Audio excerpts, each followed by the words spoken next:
My name is Naomi Chambers. I'm 33 years old, and the moment I walked into that family reunion at my brother's house, I heard my sister-in-law, Rochelle's voice, cutting through the music and laughter like a knife, straight to my chest. She was standing by the punch bowl with her girlfriends, a wine glass in her perfectly manicured hand, talking loud enough for half the backyard to hear. And trust me, she meant for everyone to hear it. She said, "Girl, I cannot believe Naomi actually brought him. Her husband is such a pathetic loser. Still working that little security guard job at 35? Embarrassing." Her friends cackled like it was the funniest thing they'd ever heard. Like my husband's career, my marriage, my entire life was some kind of comedy show for their entertainment. My husband Marcus stood across the yard near the grill, pretending he didn't hear it. But I saw his jaw tighten. I saw the way his shoulders tensed, the way his hand gripped the edge of the table just a little too hard, and I felt my blood start to boil in a way it hadn't in years. What Rochelle didn't know, what none of them standing in that backyard knew, was that I wasn't just Naomi Chambers, the quiet little sister who married beneath herself according to family gossip. I was Naomi Chambers, founder and CEO of Vanguard Security Solutions, a private security company worth $47 million. And that little security guard job Rochelle was mocking so loudly? Marcus worked for me. He was my director of field operations, managing over 200 employees across the East Coast, coordinating security details for Fortune 500 companies, celebrities, and government contracts worth millions. And Rochelle? She was one of those employees. She worked in my HR department as a compliance specialist, earning $68,000 a year, completely unaware that the woman she was insulting at this family barbecue signed her paychecks every 2 weeks. The woman whose husband she just called a pathetic loser owned the company where she sat in meetings and complained about not being appreciated enough. By the end of this reunion, Rochelle was going to learn a very painful lesson. A lesson about assumptions, about cruelty, about what happens when you mock people without knowing the full story, especially when that someone controls your entire career with a single signature. Before we continue, if you're already hooked by this story, do me a huge favor. Hit that subscribe button right now, drop a like on this video, and tell me in the comments where you're watching from and what time it is there. I read every single comment, and it truly means the world to me. Your support keeps these stories coming. Now, let's get back to the reunion from hell. I grew up in Philadelphia, in a middle-class black family that looked perfect from the outside. My father died when I was 16. A heart attack that came out of nowhere and left my mother Lorraine to raise 2 kids alone. I have an older brother, Terrence. He's 3 years older than me, and from the day he was born, he was the golden child, the son who could do no wrong. The one who would carry on the family name, make everyone proud, be everything our father wanted before he died. Me? I was the afterthought, the daughter who tried hard but never quite measured up. If I brought home an A, Terrence had gotten an A+ in a harder class. If I made the softball team, Terrence had been team captain of the basketball team and led them to championships. If I got accepted to a decent college, Terrence was already at an Ivy League school on scholarship. My mother had this way of looking at me that made me feel like I was a rough draft of a person while Terrence was the finished, published, award-winning masterpiece. I'm not saying my mother didn't love me. She did, in her way. But there's a difference between loving someone and believing in them, between caring for someone and actually seeing them for who they are. My mother loved me the way you love. A responsibility, a duty, something you're supposed to take care of. But Terrence? She believed in him. She saw potential in him. She bragged about him to everyone who would listen. So when I turned 18, I left. I packed 1 suitcase with everything I owned, took a Greyhound bus to New York City, and started over with $200 in my pocket and a stubborn refusal to fail. Everyone back home thought I was struggling, and honestly, they were right for the first 2 years. I lived in a tiny apartment in Queens with 3 roommates, ate instant noodles more nights than I care to remember, worked 2 jobs just to make rent. My family pictured me barely surviving, probably waiting for the day I'd come crawling back home to admit they were right about me. But what they didn't know, what they never bothered to ask about, was that I had taken a job as a cleaning lady at a boutique hotel in Manhattan, and that job changed everything. I wasn't just cleaning rooms, I was watching, I was studying. I paid attention to how the hotel operated, how management dealt with guests, how security worked, what made people feel safe and valued. I learned the business from the ground up, literally from the floor I was mopping. I worked my way up from cleaning rooms to the front desk, then to assistant manager, then to full manager by the time I was 24. I saved every single penny I could. I invested carefully, made smart choices, took calculated risks when they felt right. I read every book on business I could get my hands on. I networked with everyone I met. I built relationships with people who knew the hospitality and security industries inside and out. By the time I was 26, I had saved enough to take the biggest risk of my life. I quit my steady job, maxed out 3 credit cards, and started Vanguard Security Solutions with $5,000 and a dream that everyone thought was ridiculous. My mother actually laughed when I told her I was starting a security company. She said, "Baby, that's nice, but maybe you should keep your real job until this little hobby works out." A hobby. She called the thing I was pouring my entire soul into a hobby. But I didn't need her belief. I had my own. I started small, providing security for local events. Small corporate offices, private parties. I hired carefully, looking for people with real training, real experience, people who understood that security wasn't just about standing around looking tough. It was about prevention, awareness, making people feel protected without even realizing you're there. My breakthrough came when I was 28. A major pharmaceutical company was looking for a security overhaul for their research facilities. Everyone they'd talked to had given them the same cookie-cutter corporate security package. I came in with something different. I'd done my research. I knew their vulnerabilities. I presented a comprehensive plan that addressed not just physical security but digital threats, internal risks, emergency response protocols. They took a chance on a small, woman-owned company, and I delivered beyond their expectations. That $2 million contract changed everything. Suddenly I had credibility. I had a major client I could point to. I scaled up rapidly, hiring former military personnel, retired law enforcement officers, people with real expertise who'd been to war zones and understood what actual security meant. People who'd protected lives under fire, not just checked IDs at office buildings. That's when I met Marcus. He walked into my office for an interview 7 years ago, and I knew within 5 minutes that he was different. Former Marine, 2 tours in Afghanistan, decorated veteran with a Bronze Star for valor.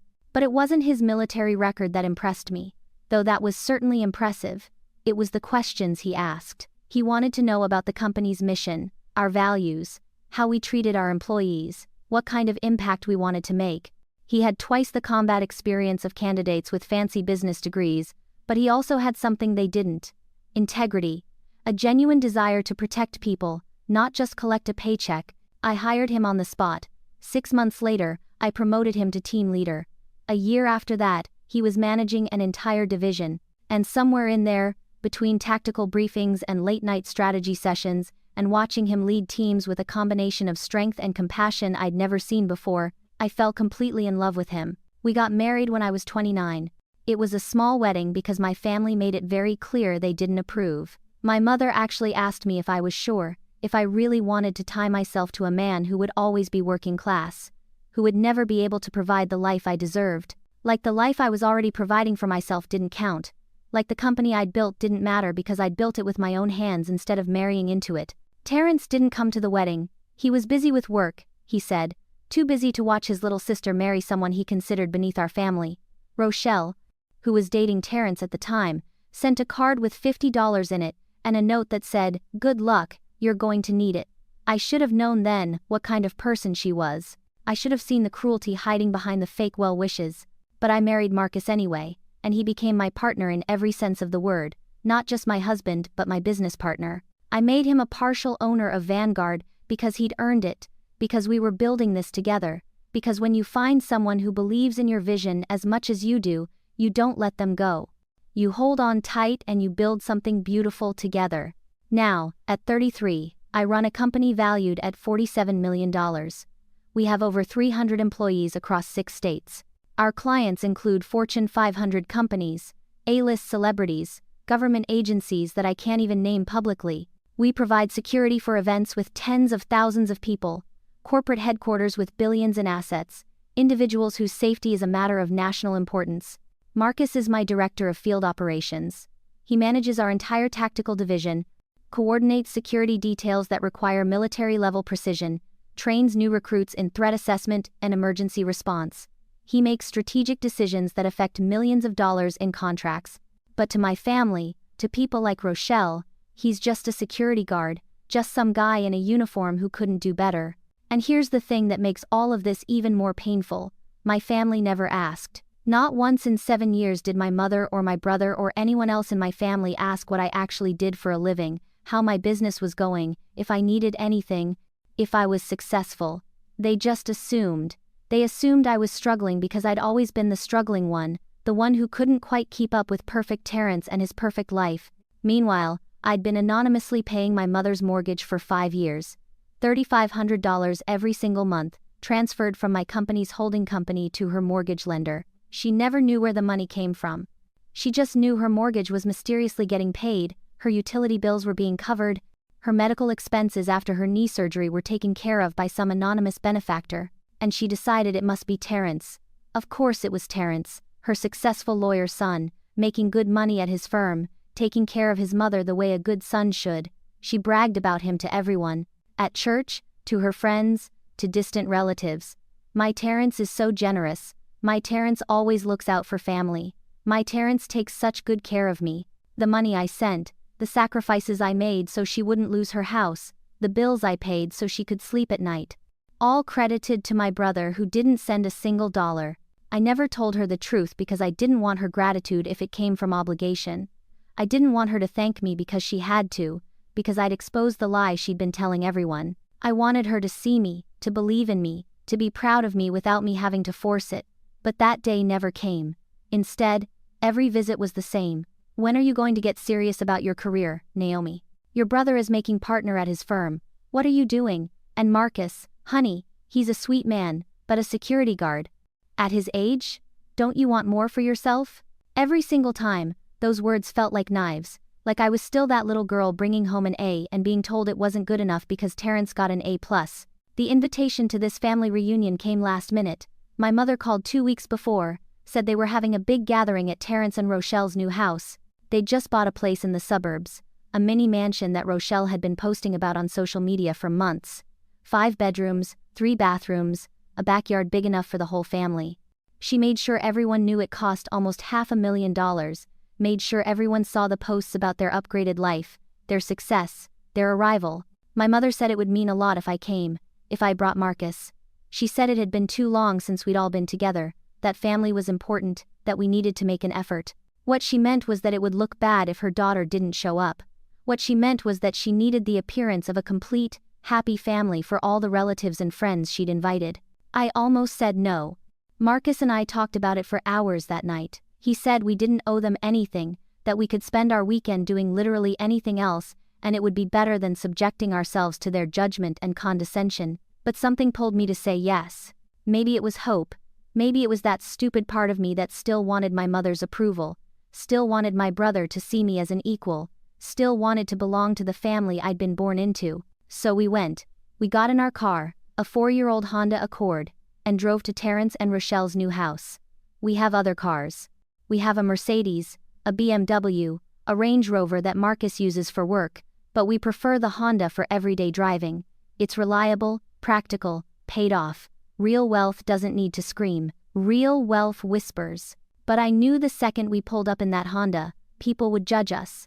Would see it as proof that we were struggling, that we couldn't afford better, that all their assumptions about our life were correct. And I was right. Rochelle's eyes lit up when she saw us getting out of that car. She was standing on the front porch greeting guests, wearing a designer dress that probably cost more than our car payment would have if we actually had a car payment. She looked at the Honda, looked at Marcus in his khakis and polo shirt, looked at me in my jeans and simple blouse, and I could see the satisfaction on her face, the confirmation of everything she'd believed about us. The house was packed. Must have been 50, 60 people there, aunts, uncles, cousins I hadn't seen in years, family friends, people from church, Terrence's colleagues from his law firm. The backyard was decorated like something out of a magazine. String lights everywhere. Tables covered in expensive-looking linens, a full catering spread that probably cost thousands of dollars. Rochelle had made sure this reunion screamed success, screamed look at what we've accomplished, screamed we're better than you in every possible way. I found my mother in the kitchen, holding court with her friends, probably bragging about Terrence's new house, Terrence's successful career, Terrence's wonderful wife. She saw me and smiled, but it was that smile, the one that's polite but not quite warm. The one that says, I love you but I'm disappointed in you. She hugged me, asked how the drive was, then immediately her eyes went to my outfit. She said it was nice that I could make it, but her tone suggested it was anything but nice. Then she asked why I couldn't have worn something more appropriate, mentioned that Rochelle's family was very refined, very successful, very particular about appearances. She stressed that word refined like it was something I should study, something I should aspire to but would probably never achieve. I told her I came straight from work and didn't have time to change, which was true. I'd been at Vanguard headquarters until noon, dealing with a security briefing for a new client, a tech CEO who'd been receiving death threats. But I didn't mention that the work I came from was running a multi-million-dollar company. I didn't mention that the outfit I was wearing, as casual as it looked, had been chosen specifically so I wouldn't stand out, so I could blend in, so I could observe without being noticed. My mother sighed. That sigh. I've heard it my entire life. The sigh that says you're a disappointment I've learned to tolerate. The sigh that says why can't you be more like your brother? She told me to at least try to make a good impression, to be polite to Rochelle's family, to not embarrass Terrence on his big day. Like I was the family embarrassment, the relative you had to apologize for, the one who might say something inappropriate or use the wrong fork. Then she went back to her friends, and I heard her explaining to them that I'd been so busy with work, implying that my work was insignificant enough that it shouldn't have made me too busy to dress properly. And just like that, 20 seconds into the reunion, I felt like I was 12 years old again, trying so hard to measure up and failing at some test I didn't even know I was taking. I walked out to the backyard, got a drink from the bar, and found a quiet spot to observe. That's when I really started seeing how people looked at Marcus. My husband, 6'2", broad shoulders from years of military training and tactical work, standing near the grill because that's who he is. When there's work to be done, Marcus does it without being asked. He'd probably offered to help with the food, being useful while everyone else stood around drinking and gossiping. My cousin Jasmine walked past with her girlfriends, and I heard her whisper about Marcus's outfit. She called it discount store fashion, laughed about how some people just don't have an eye for quality. That outfit she was mocking? It was tactical casual wear from a specialized retailer that caters to military and law enforcement. The polo shirt alone cost $150. The khakis were reinforced tactical pants that cost another $120. But because they didn't have a designer logo plastered on them, because they looked normal and practical, people assumed they were cheap. My Uncle Raymond spotted Marcus and walked over, drink in hand, condescension on his face. I watched him ask Marcus if he was still doing that security thing, like it was a phase Marcus would eventually grow out of. Like a decorated Marine veteran who'd served 2 tours in Afghanistan, who'd saved lives under fire, who'd earned medals for bravery, was just playing around with a hobby job until he figured out what to do with his life. Marcus answered politely, said yes, he was still in security, didn't elaborate. Didn't explain that he managed a division of a multi-million-dollar company, that he coordinated security details for some of the most important people and events in the country, that he made more money than my uncle would probably see in 5 years. He just smiled and nodded and let my uncle feel superior, because that's who Marcus is. He doesn't need to prove himself to small-minded people. He knows who he is. But I saw it hurt him. I saw it in the way he excused himself a moment later, in the way his hand gripped his drink a little tighter, in the way he avoided eye contact with the other guests for the next 10 minutes. My husband, who'd faced enemy fire without flinching, was being hurt by the casual cruelty of my own family. My Aunt Beverly found me near the dessert table, pulled me aside with that concerned face that old black church lady's perfect over decades. She told me she loved me, that I was family, but she had to be honest with me. She said I should have aimed higher when choosing a husband, that at my age, with my education, I could have found someone with better prospects, someone who could provide for me, someone who was going somewhere in life. I wanted to scream at her. I wanted to tell her that Marcus had been somewhere, that he'd been to war, that he'd protected this country while people like her sat in comfortable homes judging people they knew nothing about, that he was providing just fine because we were partners in a company worth more than her house, her car, and her retirement account combined. But I didn't. I just smiled and thanked her for her concern and walked away before I said something I couldn't take back. That's when I spotted my brother Terrence. He was standing with some of his lawyer friends, all of them in expensive suits even though this was a casual family barbecue, making sure everyone knew they were successful, important, better than the regular people in attendance. He saw me and walked over, and for just a second, I saw my big brother, the one who taught me to ride a bike when I was 6. The one who scared away a boy who was bullying me in middle school. The one who used to protect me before he decided I wasn't worth protecting anymore. He said he was glad I could come, but his tone was the same as our mother's, polite but not warm, obligatory. He asked if I'd met Rochelle's parents yet, said they were wonderful people, very successful in real estate. I said I hadn't met them yet. He nodded, already looking past me to see who else he needed to greet. Some things never change. Then he said something that made my stomach drop. He mentioned, so casually, like it was nothing, that our mother had given Rochelle our grandmother's ruby ring as an engagement gift. He said, wasn't that generous of her? Wasn't it wonderful that Rochelle absolutely loved it? Wasn't it great that it would stay in the family?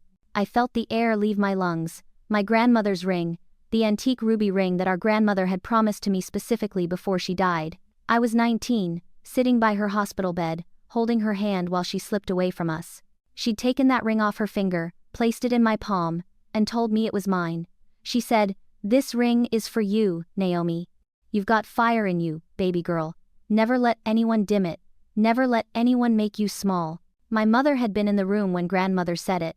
She'd heard those words. She'd seen grandmother give me that ring, and she'd taken it back after the funeral, said she'd keep it safe for me, said it was too valuable for me to have while I was young and careless.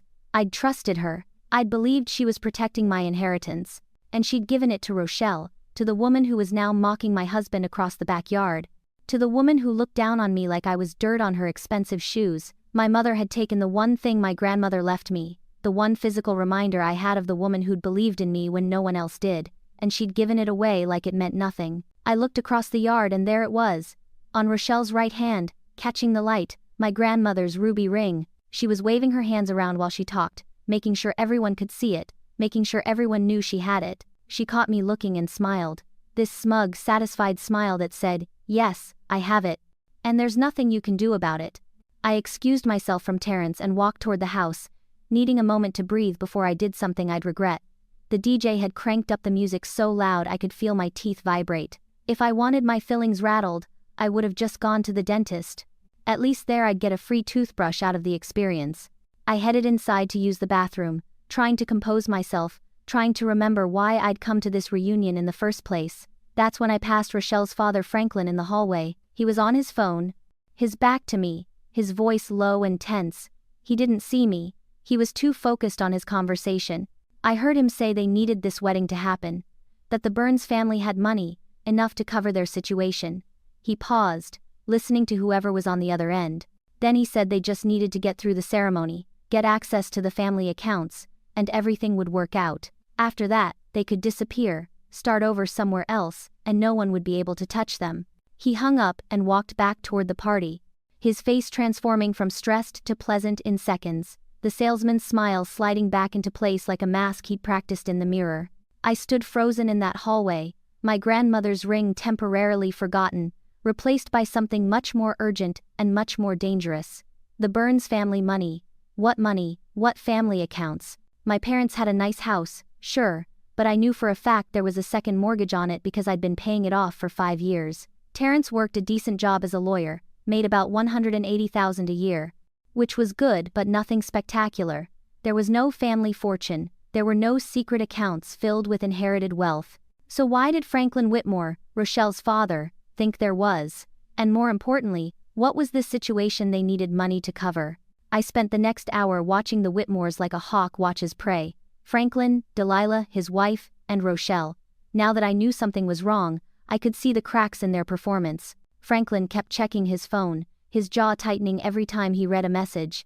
His smile never quite reached his eyes, and when he thought no one was looking, the stress showed on his face like cracks in expensive paint. Delilah wore impressive jewelry, diamonds and gold that caught the light with every movement.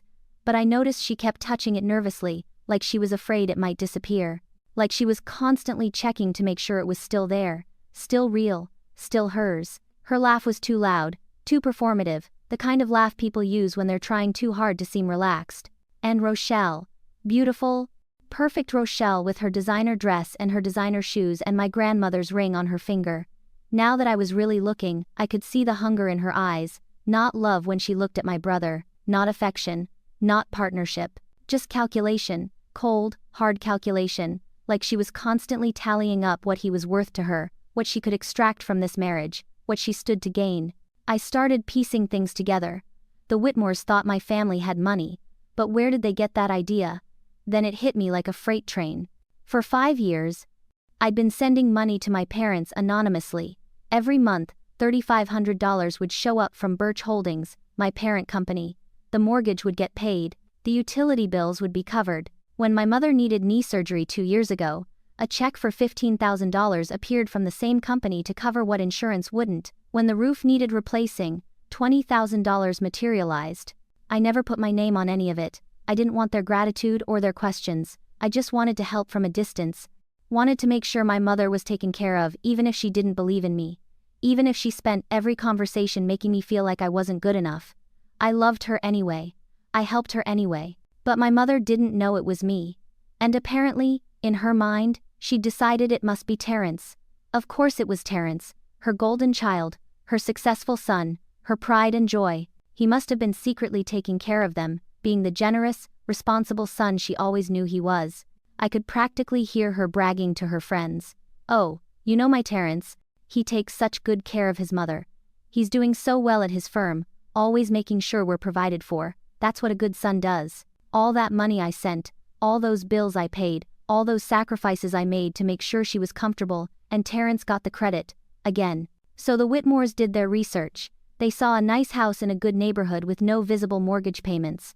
They heard Patricia Burns bragging about her successful lawyer son who took care of the family. They saw what looked like hidden wealth, the kind of old family money that black folks who'd made it liked to keep quiet. They saw a target, and they aimed straight for my brother. But here's the problem with their plan.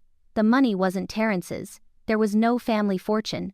The Whitmores were chasing a mirage, hunting for water in a desert, and when they figured out the truth, my family would be left with nothing but the fallout.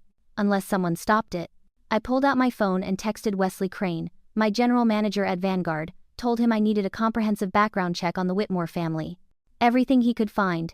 Business records, news articles, court documents, financial history, the works. I needed it fast. Wesley didn't ask questions. That's what I pay him for. He just responded, "On it.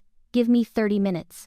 I went back to the party, trying to act normal, trying to smile and nod at relatives who hadn't seen me in years and probably wouldn't notice if they never saw me again. That's when Rochelle found me. She appeared beside me like a designer-dressed ghost, her smile so sweet it could cause diabetes. She said we should chat, just the two of us, get to know each other better since we were going to be family soon. She put her hand on my arm like we were old friends, like she hadn't just spent the last hour mocking my husband to anyone who would listen. I let her guide me toward a quiet corner of the yard, away from the crowd, near the fence where the music was quieter and the conversation could be private. The moment we were alone, her smile vanished like it had never existed. She told me she knew about me, said she knew I sent money home every month, playing the good daughter from a distance. But what confused her, what she just couldn't figure out, was why someone who could barely afford their own apartment would send money to family that didn't even like them. I felt my jaw tighten, but I kept my face neutral, kept my voice calm. She continued, getting bolder with every word. "Unless," she said, "I was trying to buy their love, trying to prove I was worth something." She called it pathetic, really. Said it was sad watching me try so hard for people who would never see me as good enough.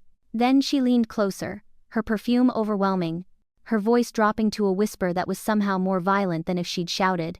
She said I should know that Garrett told her everything, how I was always jealous of him, how I couldn't handle not being the favorite, how the family only tolerated me out of pity, only invited me to things because it would look bad if they didn't. She smiled again, this time sharp and cruel like broken glass. She said she was going to marry Terrence, become part of this family officially, and honestly, she thought it would be better for everyone if I just stayed away after the wedding. She said nobody would miss me, called me dead weight. Then she patted my arm like she was comforting a child and walked away, her expensive heels clicking on the patio stones. I stood there for a moment, processing what had just happened. Rochelle thought I was broke. She thought I was some struggling, desperate woman sending money I didn't have to a family that didn't want me. She thought the money my mother was receiving came from Terrence. She had no idea who I actually was, what I'd built, what I was capable of. It was like watching someone brag about how amazing their rental car is to the person who owns the entire dealership. Honestly, if arrogance burned calories, Rochelle Whitmore would have disappeared into thin air right there. My phone buzzed.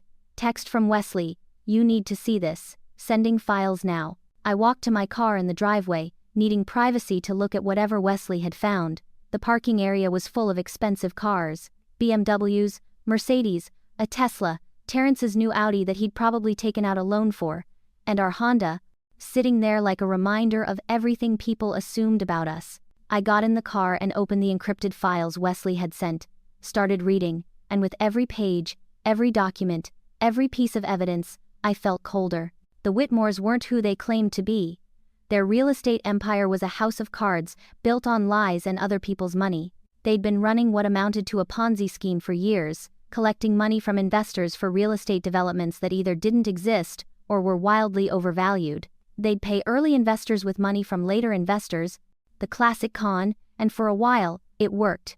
People trusted them, people gave them money, people believed the Whitmores were successful real estate moguls building wealth for everyone involved. But the house of cards was collapsing. Investors were asking questions, auditors were circling, federal investigators had opened a case 6 months ago. The Whitmores were looking at fraud charges, money laundering, conspiracy.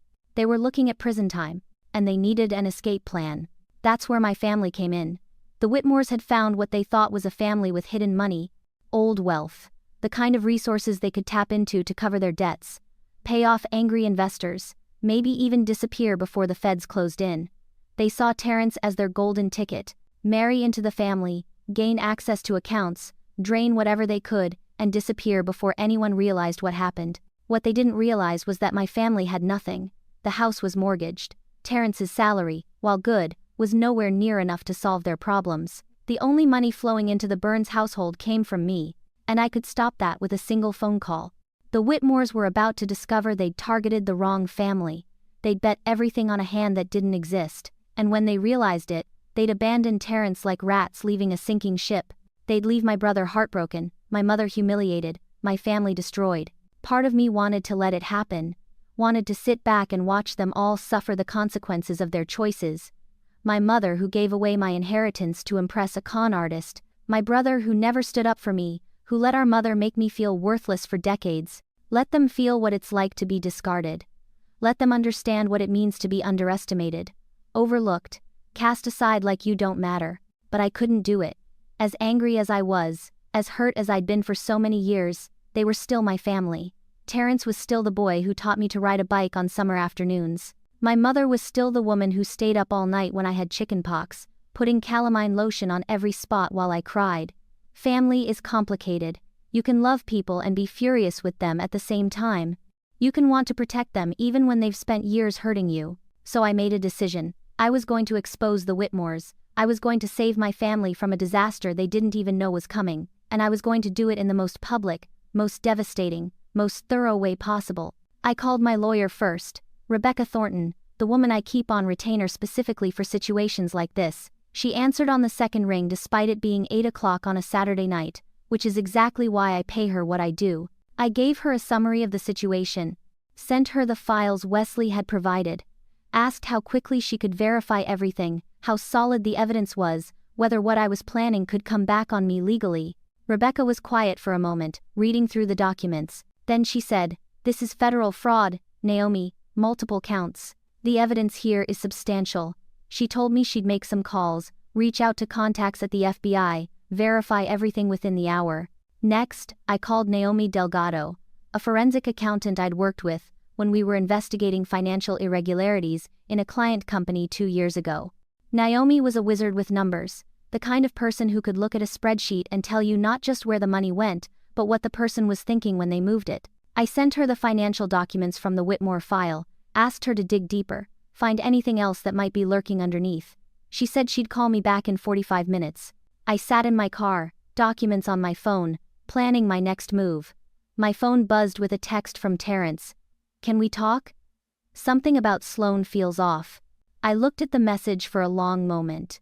My brother, finally having doubts, finally trusting his instincts that something wasn't right, the way Franklin kept disappearing to take calls, the way Rochelle deflected every question about her past, about her family, about anything real.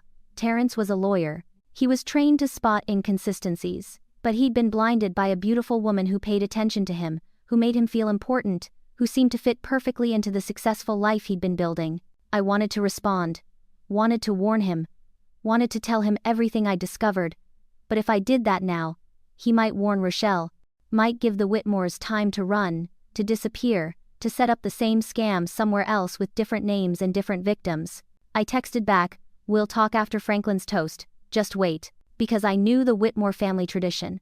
At every major family event, Franklin made a toast. He was making one tonight at 9 o'clock.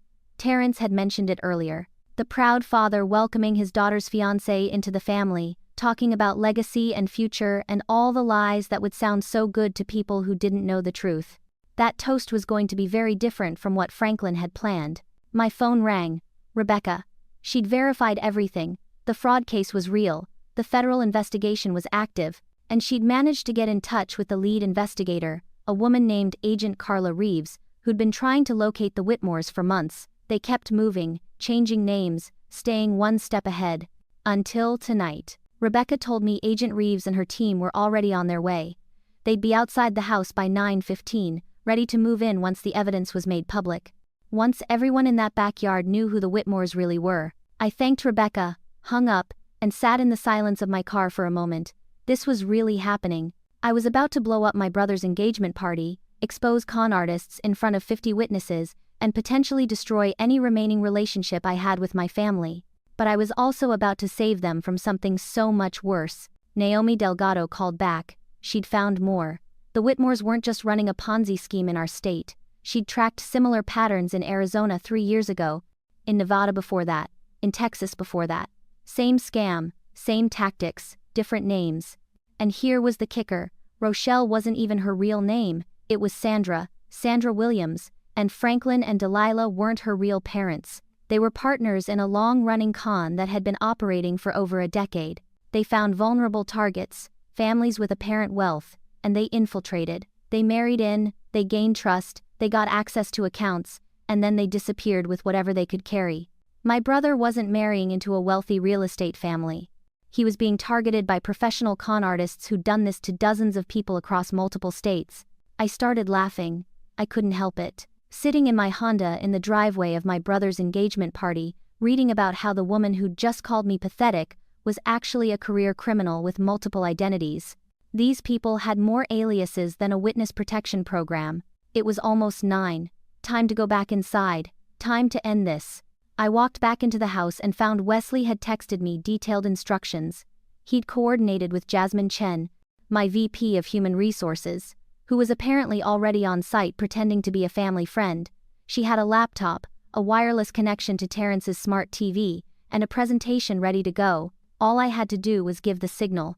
The backyard was packed, everyone gathering for Franklin's toast.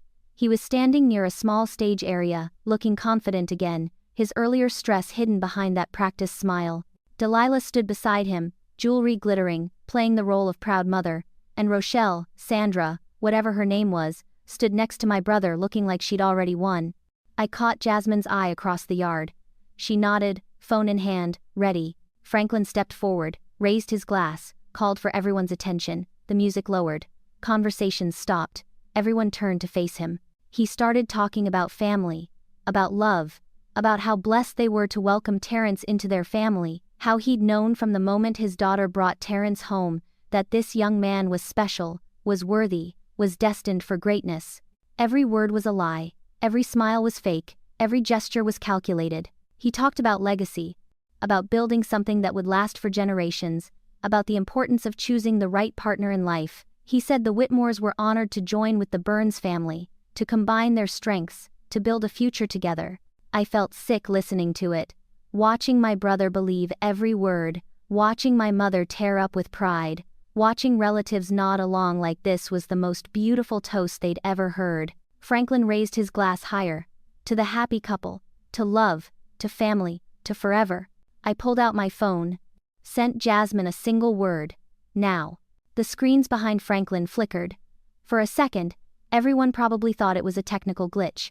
The photos of Terrence and Rochelle that had been playing in a slideshow disappeared, replaced by something else. A document, official looking, court seals, legal language, a fraud investigation filed in Arizona Superior Court 3 years ago, and there, listed as a person of interest, was a name nobody in this backyard had heard before. Sandra Williams. I watched the confusion ripple through the crowd, people squinting at the screen, trying to understand what they were seeing, whispers starting, questions forming. Franklin's smile froze on his face. He turned toward the screen, and I saw the color drain from his skin. The screen changed again. Financial records showing investor money being funneled into shell companies.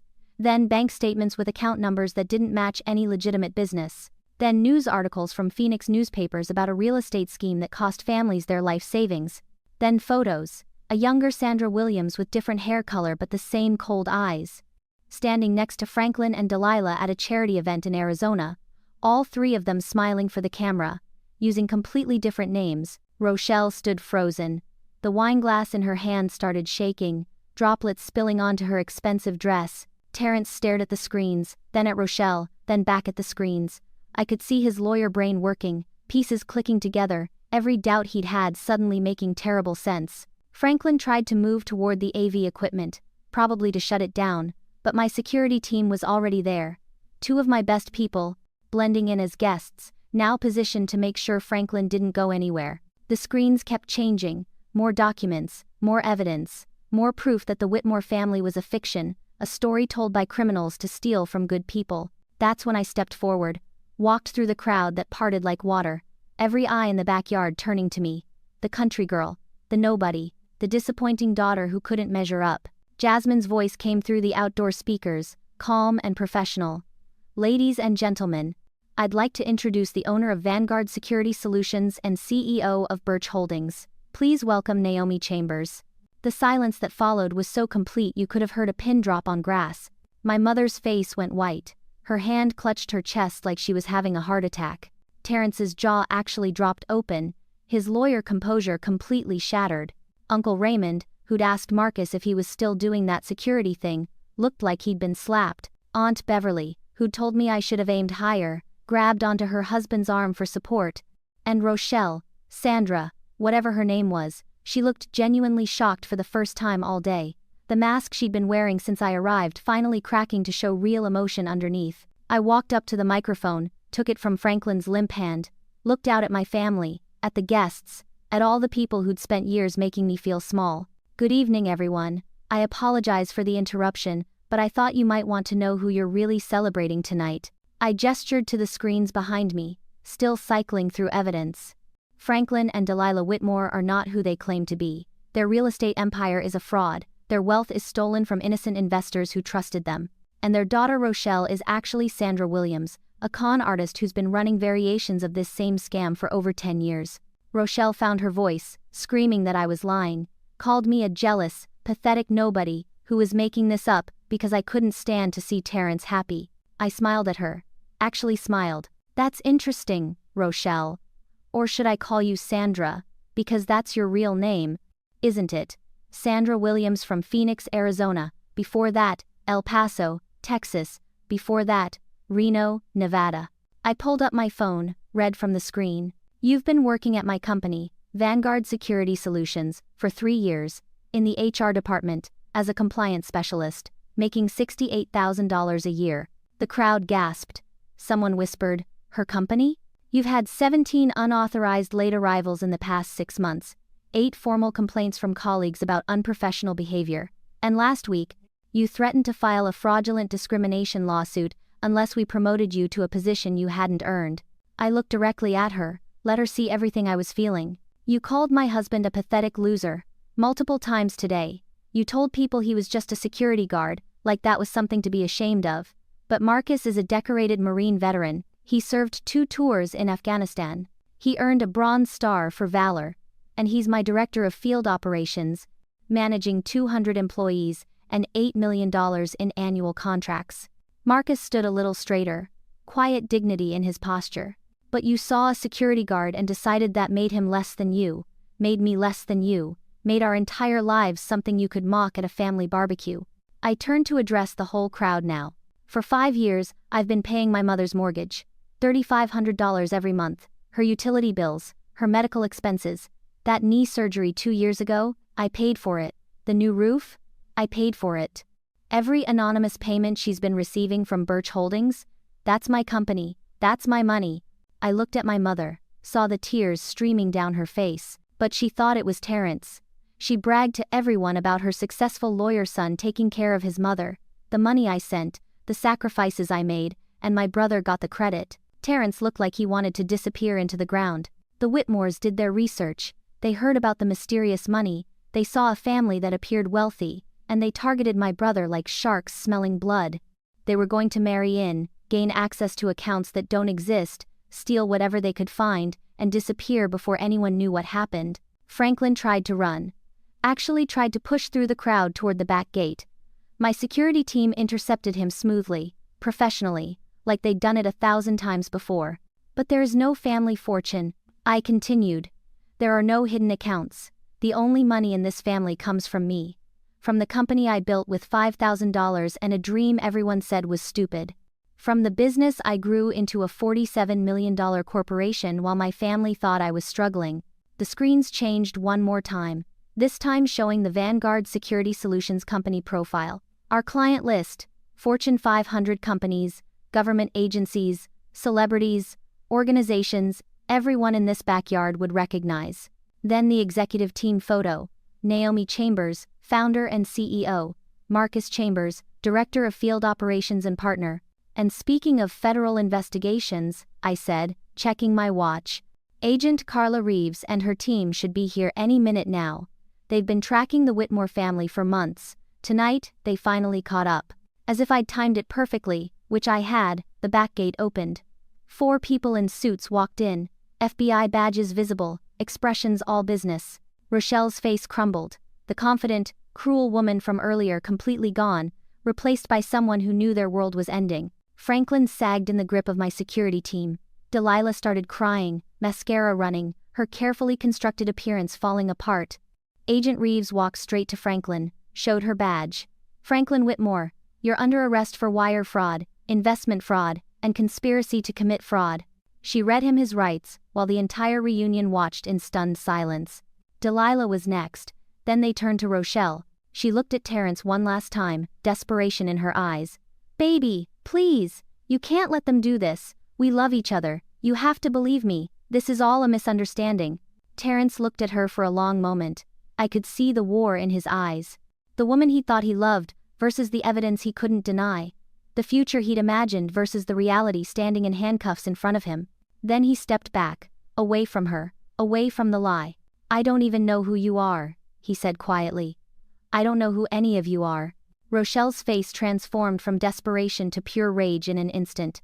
She lunged toward me, screaming that I'd ruined everything, that I was supposed to be nobody, that I was just the country girl who didn't matter, that I'd destroyed her entire life. Security caught her before she reached me, held her back while she thrashed and screamed, and finally showed everyone who she really was underneath the designer clothes and fake smiles. I leaned close enough that only she could hear me, close enough to see the fury and fear in her eyes.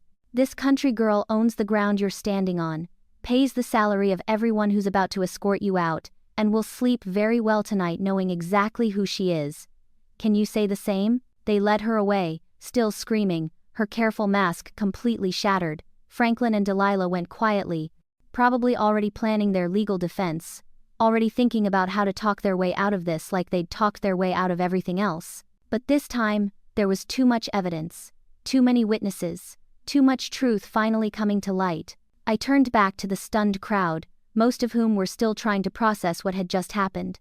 Some had their phones out, probably recording the whole thing. By tomorrow morning, this story would be everywhere. Well, I said, trying to lighten a moment that couldn't really be lightened. The catering was already paid for. Seems like a shame to waste good food. The bar will stay open for anyone who wants to stick around. Nervous laughter rippled through the crowd. Someone near the back actually applauded. The DJ, bless his heart, started playing something upbeat, trying to salvage some normalcy from the wreckage. People started moving again, talking in hushed whispers, gathering in small groups to discuss what they'd just witnessed. Some relatives left quickly, too uncomfortable to stay. Others seemed determined to stay and see what else might happen. I stood there for a moment, watching the aftermath of what I'd done. The engagement party was definitely over, but something else had begun, something I couldn't quite name yet. Terrence found me near the bar about 20 minutes later. He looked like a man who'd just survived a car crash. His eyes were red, his hands were shaking, his entire worldview clearly shattered into pieces he didn't know how to put back together. "How did you know?" His voice cracked on the words. "How did you figure it out?" I told him I listened, that I watched, that I paid attention to details, to inconsistencies, to things that didn't add up. All the skills I'd developed over years of being invisible, of being overlooked, of learning to see things other people missed because they were too busy not seeing me. He was quiet for a long moment, then he said it. "I'm sorry." 2 words I'd been waiting to hear my entire adult life. "I'm sorry, Naomi. I know that doesn't cover it, that it doesn't make up for years of letting mom put you down, of not standing up for you, of treating you like you didn't matter. But I'm sorry." I looked at my brother, really looked at him, searching his face for the catch, for the angle, for some hidden motivation, but all I saw was genuine remorse. Maybe for the first time ever, Terrence was being completely honest with me. "Sorry is a start," I said. "We have a lot of years to make up for." "Yeah," he agreed. "We do." We stood there in silence, 2 siblings who'd spent decades as strangers, finally seeing each other clearly. That's when my mother appeared. Patricia Burns looked smaller somehow, like the events of the evening had physically shrunk her. She approached slowly, uncertainly, none of her usual confidence on display. She started to say she didn't know, but I cut her off. I pulled out my phone and showed her the screen. Bank records going back 5 years, transfer receipts, every mortgage payment, every utility bill, every medical expense, all from Birch Holdings, all from me. "You thought it was Terrence," I said, my voice steadier than I felt. "You bragged to everyone about your generous, successful son who took care of his mother. You let everyone believe he was supporting you financially while working his lawyer job." I let that sink in for a moment. "It was me, Mom. It was always me. I was paying your bills while you told me I wasn't good enough, while you asked when I was going to get serious about my career, while you looked at my husband like he was beneath our family." My mother stared at the phone, then at me, then back at the phone. Her mouth opened and closed several times, but no words came out. She looked like her entire understanding of reality was being rewritten in real time. "I didn't do it for thanks," I continued. "I did it because you're my family, because I love you even when you make me feel like I'm not enough. But I thought you should know the truth about who was actually there for you all these years." Patricia's eyes filled with tears.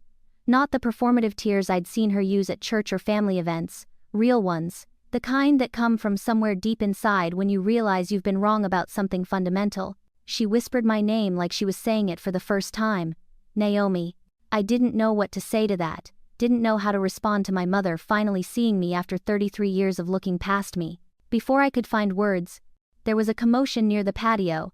I turned to see someone had found my grandmother's ring lying on the ground where Rochelle had thrown it during her meltdown. The stone was intact, thank God, but the setting was slightly bent from hitting the concrete. Terrence walked over and picked it up carefully, like it might break in his hands. He looked at it for a long moment, this ring that had caused so much pain, that represented so much more than just jewelry. He walked back to me, held it out. "This was always supposed to be yours. Grandma said so. I was there too when she gave it to you. I remember." His voice was thick with emotion. "I should have said something when Mom gave it to Rochelle. I knew it was wrong, but I didn't want to make waves, didn't want to upset anyone. I'm sorry, Naomi. I'm sorry for this and for so much more." He placed the ring in my hand. The weight of it felt right, like something missing had finally come home. My mother watched the exchange, tears streaming down her face now. "I was wrong," she said. "I was wrong about everything. About you, about Marcus, about who deserved what and why. I gave away your inheritance to impress a con artist. I gave credit for your generosity to your brother. I made you feel small when you were building something extraordinary. I wanted to be angry, wanted to hold on to the hurt, the years of feeling inadequate, the constant comparisons, the casual cruelty disguised as concern. But standing there with my grandmother's ring in my hand, my mother crying, my brother actually seeing me for the first time, I just felt tired. Tired of being angry. Tired of carrying hurt. Tired of waiting for them to see me when I'd already proven everything I needed to prove to myself. "We have a lot to work through," I told her. "This doesn't fix years of pain with one apology." "I know," she said. "But I want to try. I want to understand. I want to be better." A guest wandered over, one of Rochelle's friends who'd been laughing earlier when she mocked Marcus. She looked confused and a little embarrassed. "Is the party still happening? Or should we?" I looked around the backyard. The decorations still up, the food still out, the music still playing. The party Rochelle had planned to show off her success, to celebrate her big score, her perfect con.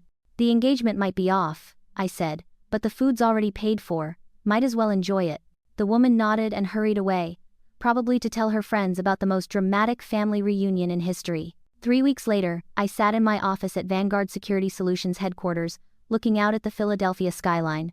The morning sun streamed through the floor-to-ceiling windows of the corner office I'd earned through years of hard work, smart decisions, and refusing to give up even when everyone told me my dreams were too big. The Whitmores were finished.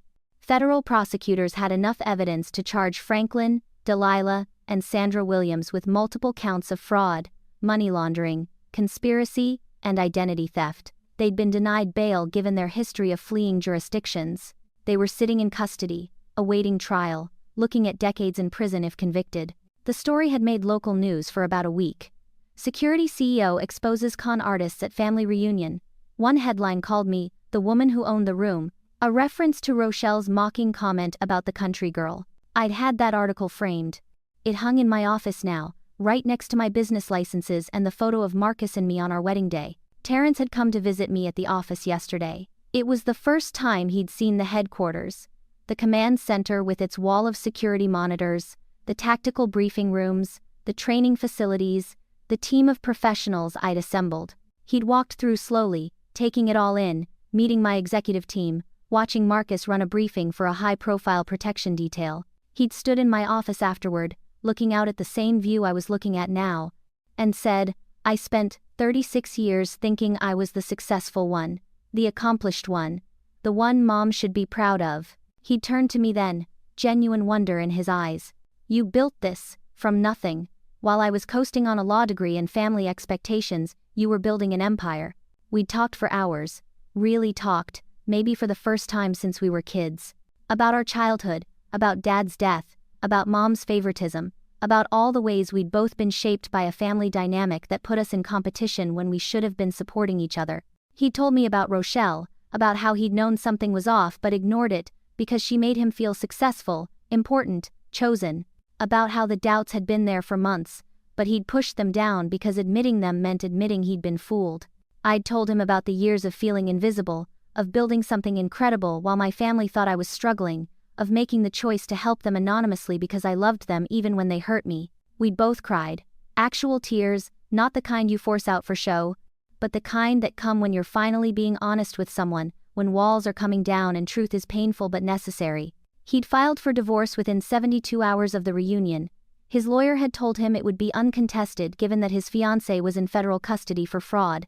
The marriage that had never happened was officially over.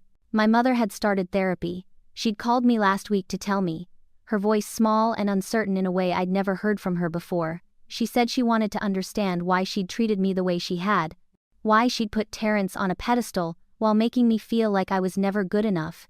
She wanted to be better, to be the mother I deserved instead of the one I'd gotten. I'd told her I appreciated that we could take things slow, that rebuilding trust would take time.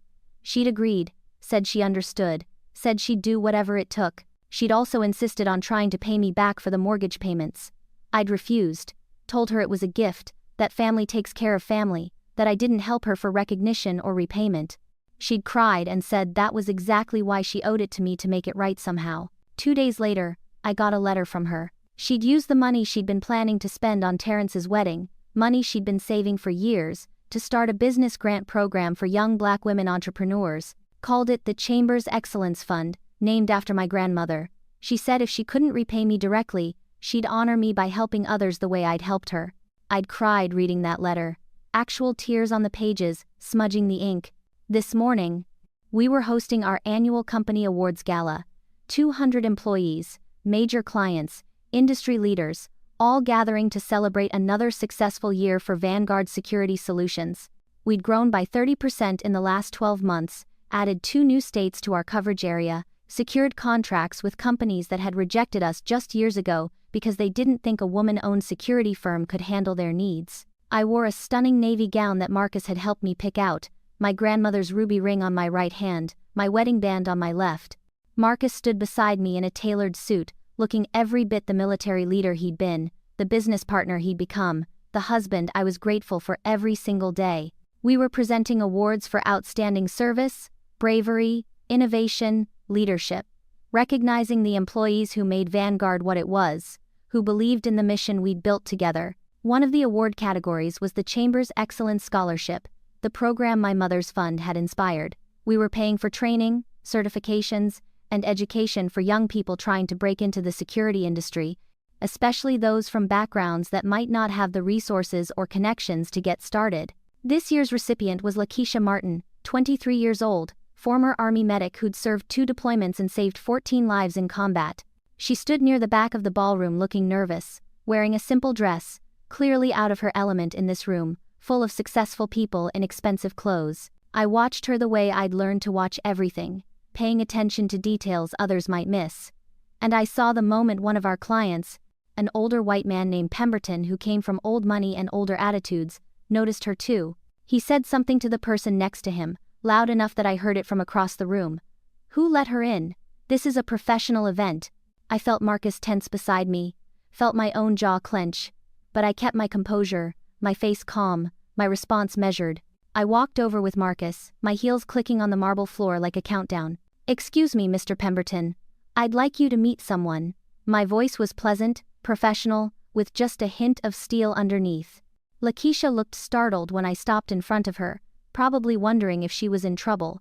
"Lakeisha Martin, this is Mr. Pemberton. Mr. Pemberton, I'd like you to meet this year's recipient of the Chamber's Excellence Scholarship." Lakeisha is a former Army medic who served 2 deployments and saved 14 lives in combat. She's joining Vanguard's executive training program next month. I turned back to Pemberton, let him see exactly what I was thinking. "Mr. Pemberton, we won't be renewing your security contract when it expires next month." His face went red. "You can't just, this is business. You can't let personal feelings." "This is my business," I interrupted, "and I choose who I do business with. If you judge someone's worth by their clothes or their background instead of their character and accomplishments, then you don't share our values." "Marcus, please escort Mr. Pemberton out."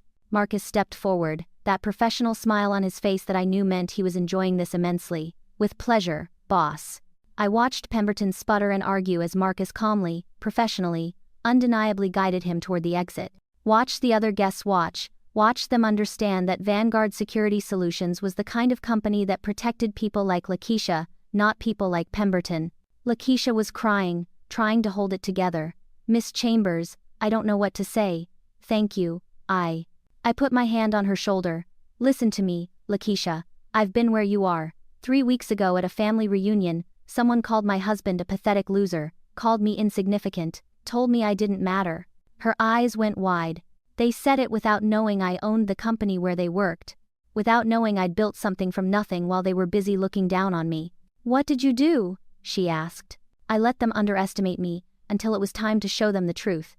I used everything they thought made me small, and turned it into strength. And now I'm standing here in a company I built, changing lives, making a difference, proving every day that the people who doubted me were wrong." I looked her right in the eyes, made sure she heard every word. "Don't let anyone make you feel small because of where you came from. Don't let them tell you that your service doesn't matter, that your dreams are too big, that you should be grateful for whatever scraps they're willing to give you. Use it. Build with it. Let them think you're nobody. Then build an empire that changes the definition of somebody." Lakeisha nodded, tears streaming down her face, but she was smiling now, understanding dawning in her eyes that this scholarship wasn't just about money for training. It was about someone believing in her the way someone had once believed in me. The way my grandmother had believed in me when she gave me her ring and told me I had fire. The gala continued. Awards were given, speeches were made. Marcus and I stood together, watching the company we'd built, the lives we'd changed, the future we were creating. Later, after most of the guests had left, after the cleanup crew was packing up, I stood alone in the empty ballroom, the same way I'd stood in my brother's backyard 3 weeks ago, watching the aftermath of exposing the Whitmores, wondering if I'd made the right choice. Marcus appeared beside me, his reflection in the window joining mine. "You okay?" he asked, the same question he always asked, the one that meant "I see you, I'm here, tell me what you need." I just nuked a family reunion, destroyed my brother's engagement, and cut off a major client at our own gala, I said. "Am I okay? I honestly don't know." He smiled, put his arm around me. You stood up for what was right, you protected people who couldn't protect themselves, you used everything you built to make a difference. That's who you are, Naomi. That's who you've always been. Even when it costs me? I asked. Especially then, he said. That's when it matters most. I leaned into him. This man who'd been called a pathetic loser by people who didn't know what he'd survived, what he'd accomplished, who he really was. This partner, who'd stood beside me through everything, who'd never once asked me to be less than I was, who'd built this company with me from a dream to a reality. Ready to go home, Mrs. Chambers? He asked. Ready, Mr. Chambers. We walked out together, leaving the empty ballroom behind, the lights of Philadelphia spreading out below us like possibilities. My sister-in-law called my husband a pathetic loser at a family reunion. She didn't know she worked for me. She didn't know I owned the company that paid her salary. She didn't know I was about to change her entire life and expose her family's con. But she knows now. They all know now. My mother knows that the daughter she overlooked built an empire while she wasn't looking. My brother knows that the sister he dismissed as less than him was actually supporting the family he thought he was supporting. My family knows that the woman they saw as a failure was succeeding beyond anything they'd imagined while they were busy not believing in her. And I know something too. I know that being underestimated is sometimes the greatest gift you can receive. Because while people are busy looking down on you, they don't see you rising up, they don't see you building. They don't see you becoming someone they'll never forget. My grandmother told me I had fire, that I should never let anyone dim it. For years, I thought she meant I should fight back, should prove them wrong, should force them to see me. But that's not what she meant at all. She meant I should burn anyway. Whether they saw it or not, whether they believed in it or not, whether they acknowledged it or not. The fire was never for them, it was for me. To light my way forward, to forge the life I wanted, to turn everything they said I couldn't do into everything I did. Rochelle called me a country girl like it was an insult, like coming from a small place made me a small person, like having humble beginnings meant I was destined for a humble life. She was wrong. That country girl who smelled like farmland and hard work and dreams too big for anyone to see? She smelled success coming from a mile away. She smelled the con before anyone else noticed it. She smelled blood in the water when sharks thought they were the hunters. And now that country girl owns the room, owns the company, owns the future she built with her own 2 hands and a refusal to believe anyone who said she couldn't. My name is Naomi Chambers, I'm 33 years old, and I'm the woman they underestimated until it was too late. The woman who turned every doubt into determination, every insult into fuel, every moment of being overlooked into a reason to build something impossible to ignore. The woman who loved her family enough to save them even when they'd spent years making her feel like she didn't belong. The woman who married for love instead of status and built a partnership worth more than any fortune. The woman who stands in her corner office now, looking out at a city full of people who once thought she'd never amount to anything, knowing that she amounts to more than they ever imagined. They mocked my husband at a family reunion. They called me pathetic. They told me I didn't matter. And I showed them exactly how wrong they were. Not by screaming, not by demanding recognition, not by begging for their approval, but by building something so undeniable, so substantial, so real that it changed every assumption they'd ever made about who I was and what I was capable of. The country girl owns the company now. The pathetic loser is my decorated veteran husband and business partner. The dead weight they wanted to cut loose is the anchor holding everything together. And they'll remember that for the rest of their lives. Every time they think about underestimating someone, they'll remember me. Every time they judge someone by their appearance, their background, their humble beginnings, they'll remember the woman who proved them catastrophically wrong. That's my revenge. Not destroying them, not hurting them the way they hurt me, but becoming someone so successful, so undeniable, so impossible to overlook, that every time they tell the story of that reunion, they have to admit they were wrong. They have to admit the country girl won. And winning doesn't always mean making them lose. Sometimes it just means becoming so genuinely, authentically, undeniably successful that their opinion stops mattering at all. I don't need my mother's approval anymore. I have my own. I don't need Terrence's acknowledgement. I have my accomplishments. I don't need the family to see me. I see myself clearly now. And that clarity, that self-knowledge, that absolute certainty of who I am and what I've built, that's worth more than every word of praise they never gave me. My grandmother was right. I do have fire. And I've spent 33 years learning that the people who matter aren't the ones trying to blow it out. They're the ones who stand beside you, holding their own flames, helping you burn brighter. People like Marcus, people like the team I've built, people like Lakeisha, who I see myself in, who deserves the same chance I got to prove everyone wrong. The reunion was 3 weeks ago. The engagement is destroyed. The con artists are in custody. My family is slowly learning to see me differently. But the most important thing that happened that day wasn't the exposure or the revelation or the dramatic arrest. It was the moment I stopped caring whether they saw me. The moment I realized I'd already won by becoming someone I was proud of, regardless of whether anyone else was proud of me. The moment I understood that their limitations were never my reality. And the moment I decided that the best way forward wasn't holding on to hurt, but letting it fuel something better. Something that helps people like Lakeisha find their fire too. Something that shows other underestimated, overlooked, dismissed people that their beginnings don't determine their endings. Something that proves, every single day, that the country girl they mocked owns the whole damn company, and she's just getting started.